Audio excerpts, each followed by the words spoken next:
you're all aware, some elections were cancelled in some places because the ballot papers were misplaced. And so, I mean, they open and it's not the right ballot paper for that station. And so the mayoral election in one area was postponed, cancelled actually. So they voted only in 3.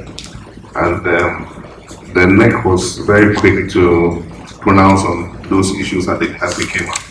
And so they prevented people from getting anxious and creating any untoward situation.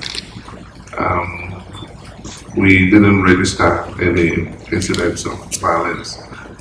The polling stations opened largely on time, except in a few places where I think the electoral officers were not well briefed. They should have started preparing the polling station for opening at 6:30 and let voting start at 7.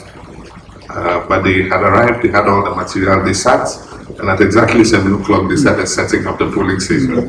So it took them 30 minutes to set it up, and so voting started at 7:30. But I think that the arrangement to cap the numbers at 300 was very helpful, because by afternoon, those same polling stations that started at 7:30, by 1 o'clock, there were virtually no queues. Everybody had that opportunity to vote.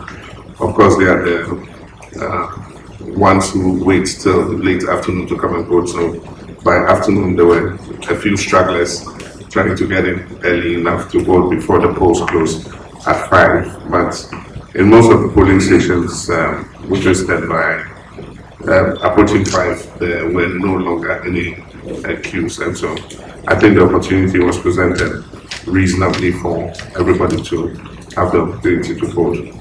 Our worst fears in respect of the vehicle restrictions were not realized on the day. I mean, we saw quite some activity. The buses that were promised were moving up and down, and people were able to move around. The tuk-tuks, three-wheeler vehicles were all over the place, and I could see people going around and accessing their polling stations. The security around town were at major roadblocks, but they didn't seem to be interfering with anybody's movements. And so I think that went largely well.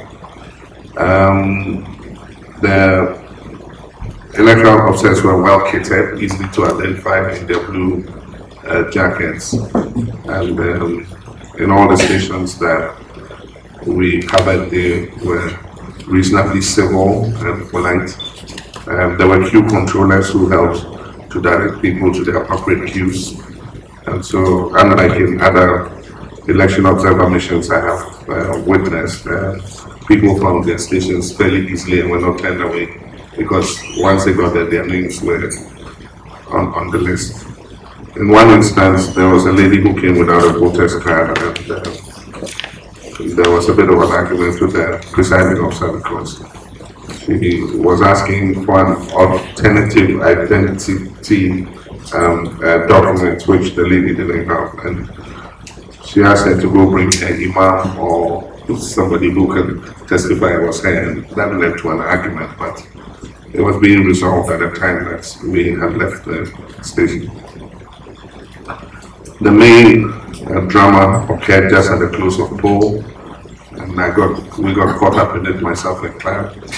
We were witnessing the count in multiple stations, and we came across an incident at Godrich where the police had besieged an office of the SLPP in which the candidate of the SLPP was, and there was a huge crowd of SLPP supporters who had surrounded the office and preventing the police from accessing the office.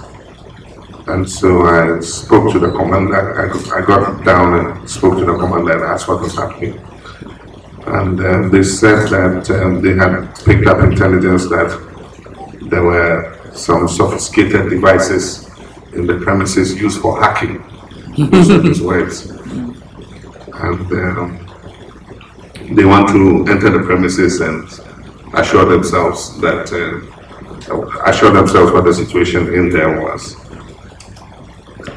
So we had taken the precaution of getting the phone numbers of as many of the candidates as possible, and so we had several numbers for the SLPP candidate and his closest aides, and so we called the numbers and we got to them and asked that they work so that we de-escalate the situation, because it was threatening to spiral out of control.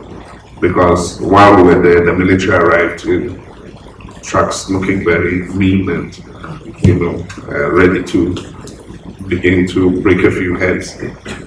And so they obliged that came out, they sent somebody out.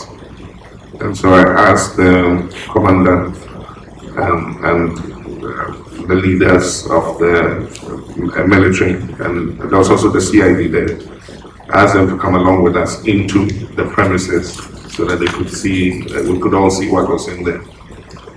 And so we went back in with them, and it was just a tallying center. There were like 10 laptops, and they were using it to collate their results from the various districts. And so I think once the security services went in there, and they saw that there really wasn't anything, it rapidly diffused the situation. We asked the SLPP leader to come out and ask his people to remain calm and even disperse. And then we asked the military and the police commander to withdraw with his people. We spoke to the National Security Coordinator, and we told him we're going into the premises with his commanders. He had seen what was in there, and there was nothing, to be worried about. And so he gave instructions for them to withdraw. In the tension that followed the incident, we also asked for reinforcement from my brother, President Jonathan. We kept calling and asking him to come and join me. Eventually he joined me just at the time that the whole situation was diffusing. But it prevented a rather nasty situation from developing, and it would have marred, what otherwise was a very successful election. I believe that responding disproportionately at such tense times to intelligence is not very helpful, because if anything had happened, it would have been because of a few laptops, and there really wasn't anything to the intelligence. And so how state institutions respond, in times like this is something that we need to look at. And so that's the final act.